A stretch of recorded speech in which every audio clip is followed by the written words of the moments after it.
most gracious and the most merciful. Assalamu alaikum, students. So, today we are going to look at another character from the prologue to the Canterbury Tales, and that is the clerk.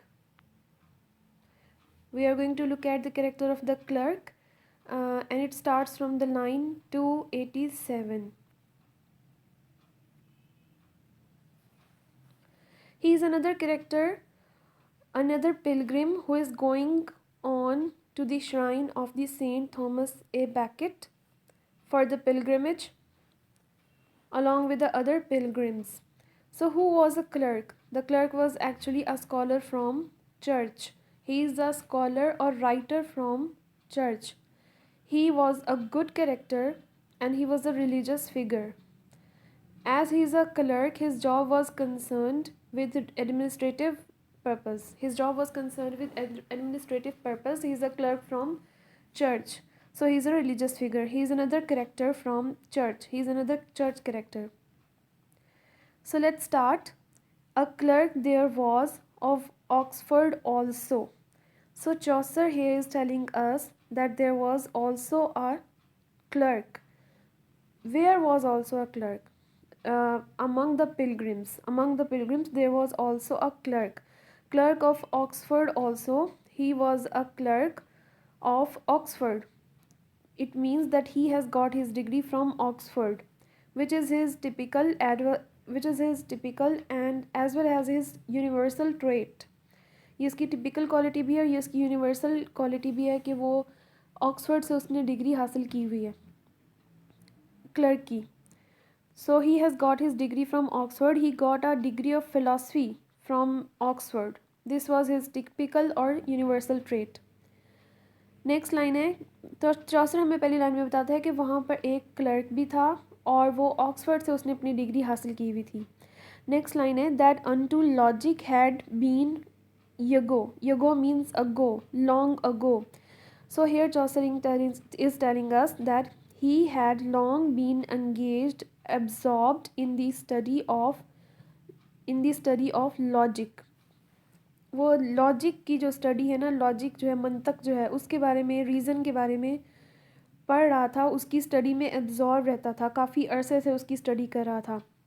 तो यहाँ पे हमें बताया गया है कि ये scholar है, चर्च का स्कॉलर है. तो स्कॉलर्स जो हैं उनसे हम यही एक्सपेक्ट करते हैं. He is a learned person, he was a scholarly person. तो हम उसे यही एक्सपेक्ट करते हैं कि वो पढ़ाई में टाइम लगाए. अनलाइक मंक से जो हम एक्सपेक्ट करते हैं कि मंक की ड्यूटी होती है कि वो पूरा दिन हार्ड वर्क करे और स्टडी में एब्जॉर्ब रहे, लेकिन हमने देखा कि जो चौसर का मंक है वो एक करप्ट कैरेक्टर है. उसको पढ़ाई से कोई कंसर्न नहीं है, बल्कि वो वर्ल्डली अफेयर्स में ज़्यादा इंटरेस्ट ले रहा है. लेकिन चौसर का ये कैरेक्टर जो है ये गुड कैरेक्टर है जो कि अपनी ड्यूटीज़ को पूरा कर रहा है और ये राइटर है चर्च का, स्कॉलर है चर्च का. तो और ये वही ड्यूटीज़ अपनी पूरी कर रहा है, अपनी स्टडी में एब्जॉर्ब रहता है हर वक्त. नेक्स्ट चौसर हमें उसकी फिजिकल डिस्क्रिप्शन बता रहे हैं नेक्स्ट लाइन में that as lean was his horse as is a rake. So Chaucer is saying Chaucer is describing his physical appearance as well as the physical appearance of his horse, that he was as lean, his horse was as lean as is a rack. rack होता है घास जमा करने वाला एक instrument होता है, आला होता है, उसकी तरह वो पतला था. तो यहाँ पे चौसर ने सिमिली यूज़ की है, यानी कि उसको कंपेयर किया है. वो इतना लीन था, इतना स्किनी था, इतना इतना थिन था जितना कि वो घास जमा करने वाला आला होता है, वो इतना थिन था उसका हॉर्स. तो यहाँ पे भी हमें उसका ये पॉजिटिव क्वालिटी नज़र आ रही है कि वो उसका हॉर्स जो था वो भी बेचारा कमज़ोर सा था. वो कोई बहुत अच्छी his horse was not in a good condition because clerk was not getting any benefit from the church. तो इसलिए वो ज़्यादा खर्च नहीं कर रहा था ना अपने ऊपर ना अपने हॉर्स के ऊपर. नेक्स्ट स्लाइड में उसके बारे में बताया हमें and he was not right fat I undertake means I affirm और आई डेयर से, मैं यकीन के साथ कह सकता हूँ. चौसर कह रहा है कि मैं यकीन के साथ कह सकता हूँ कि he nas means he was, nat means not, he was not right fat, that he himself was not fat. Here he is saying that although his horse was not enjoying good health, he himself was not fat. He himself was very lean. He himself was very thin. Next line है but looked hollow. He looked hollow and therefore means therefore soberly. He looked sober and hollow. Hollow यानी कि खोखला यानी कि बहुत ज़्यादा thin कमज़ोर था वो. He was very hollow and soberly means sensible. He looked hollow and sensible. सो यहाँ पे हमें उसकी और उसके घोड़े के बारे में बताया गया है कि वो और उसका घोड़ा जो है दोनों इतनी अच्छी हेल्थ इंजॉय नहीं कर रहे हैं. They both were not in very good condition because they were not getting any benefit from the church. वो लूट नहीं रहे हैं चर्च को, इस वजह से ना वो वर्ल्डली प्लेजर्स को इन्जॉय नहीं कर रहे हैं, इस वजह से वो अपनी उनकी हेल्थ जो है वो ऐसी है. दूसरा, रिलीजियस पर्सन से यही एक्सपेक्ट किया जाता है कि वो हर वक्त स्टडी में हार्ड वर्क में इन्वॉल्व रहे, तो उसकी वजह से उनकी बहुत ज़्यादा अच्छी हेल्थ हो भी नहीं सकती. नेक्स्ट लाइन है full threadbare was his overest courtepy. Courtepy means gown या उसका क्लॉक, जो उसका लिबादा है, जो उसका गाउन जो उसने पहना हुआ है. ओवरेस्ट मीन्स आउटर मोस्ट, बाहर वाला जो उसका लिबादा है, जो उसका गाउन है, जो उसने ऊपर पहना हुआ है. फुल का मतलब है very. Threadbare means threadbare यानी कि घिसा हुआ, पुराना सा. जो उसने गाउन पहना हुआ था, his outermost coat was very threadbare. उसका जो ऊपर वाला कोट था वॉज थ्रेड बेयर, घिसा हुआ था, बिल्कुल ही वो घिसा घिसा हुआ था, रफ था, रफ कपड़े का हो गया हुआ था वो. तो यहाँ पे उसकी पॉवर्टी को शो किया जा रहा है और उसके स्कॉलर होने की क्वालिटी को भी यहाँ पे जो है वो दिखाया जा रहा है, क्योंकि वो एक रिलीजियस कैरेक्टर है और अच्छा कैरेक्टर है. नेक्स्ट लाइन है for he had geten. Geten means got.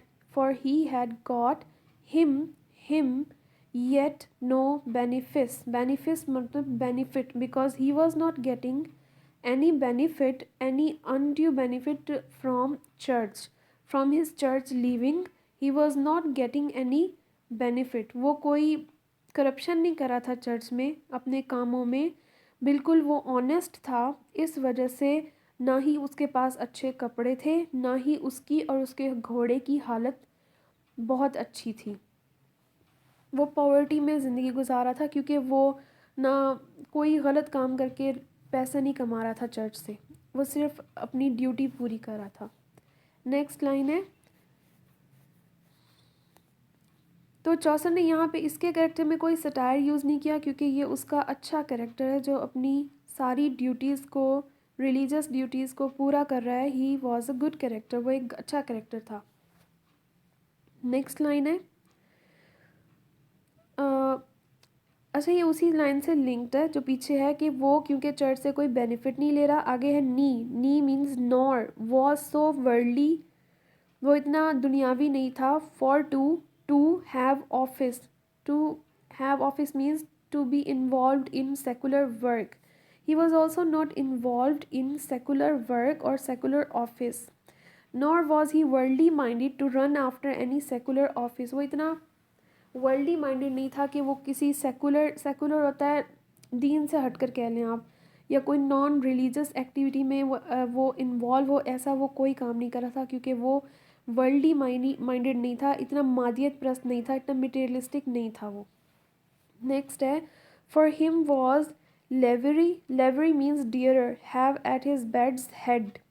Beds head यानी कि बेड के किनारे पर, यानी कि बेड के साइड पर, जब वो उसके बेड के किनारे पर क्या पड़ा होता था. For him it was preferable.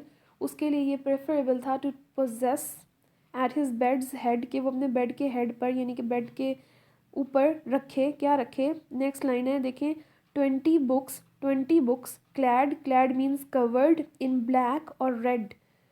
Black और रेड कवर के अंदर कवर की हुई ऑफ अरिस्टोटल की एंड हिज फिलोसफी.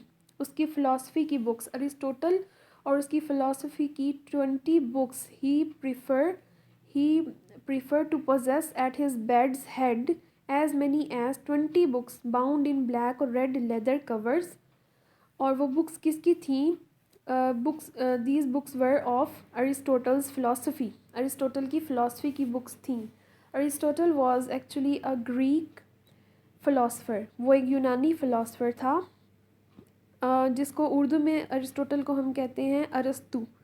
अरस्तु ही was actually the pupil of Plato, वो प्लेटो का स्टूडेंट था। प्लेटो कौन था? जिसको अफलातून बोलते हैं, उसका स्टूडेंट था। And he was the tutor of Alexander the great, Alexander the great का वो ट्यूटर था, यानी अलेक्जेंडर द ग्रेट का वो टीचर था। और प्लेटो यानी अफलातून का वो स्टूडेंट था और ग्रीक फ़िलासफ़र था, जिसका ज़्यादातर वर्क जो है, he was the author of works on logic, metaphysics, ethics, natural sciences, politics, poetics etcetera. और उसका वेस्टर्न थॉट पे बहुत इन्फ्लुएंस था। तो वो एक यूनानी फ़िलासफ़र था जिसका वेस्टर्न थॉट पे बहुत इन्फ्लुएंस था। जो फ़िलासफ़र था तो उसकी फ़िलासफ़ी की जो बुक्स थी वो हर वक्त ये जो क्लर्क था अपने पास रखता था, उसको पढ़ता था। तो जो कि हमें इसकी स्कॉलरली जो एटीट्यूड है वो हमें नज़र आ रहा है, क्लर्क का स्कॉलरली एटीट्यूड हमें नज़र आ रहा है इसका यहाँ पर। और हम यहाँ पे देखते हैं कि ये थोड़ा सा रेनेसेंस स्पिरिट भी इसमें नज़र आ रही है। रेनेसेंस आपने अगर पढ़ी है अभी एज, तो उसमें आपने देखा होगा कि रेनेसेंस में लव एक करेक्टरिस्टिक था रेनेसेंस एज का, कि love learning, love for learning, love for learning उनका एक करेक्टरिस्टिक है रेनेसेंस एज का। तो ये यानी कि इसका लव लर्निंग के लिए हम शो हो रहा है कि उसने 20 बुक्स जो थी, और क्लैड इन ब्लैक और रेड, यानी कि क्लैड उसने वो बुक्स भी कवर करके रखी हुई थी ब्लैक और रेड कलर के कवर्स के अंदर, which shows his sense of responsibility, जो उसकी सेंस ऑफ रिस्पॉन्सिबिलिटी को शो करता है। और ये शो करता है कि वो कितनी उसके लिए बुक्स जो थी वो अहमियत रखती थी, जिसको वो कवर करके रखता था। अपना कोट बेशक उसका फटा हुआ था या थ्रेडबेयर था, घिसा हुआ था, लेकिन उसने इन बुक्स को जो है वो कवर करके रखा हुआ था, जो उसकी सेंस ऑफ रिस्पॉन्सिबिलिटी और उसकी उसकी मोहब्बत उन बुक्स के लिए उसको शो कर रहा है। इसी लाइन से नेक्स्ट लाइन में लिंक लाइन है, देन रोब्स रिच, रोब्स कहते हैं गारमेंट्स को, costly, rich means costly garments, महंगे कपड़े।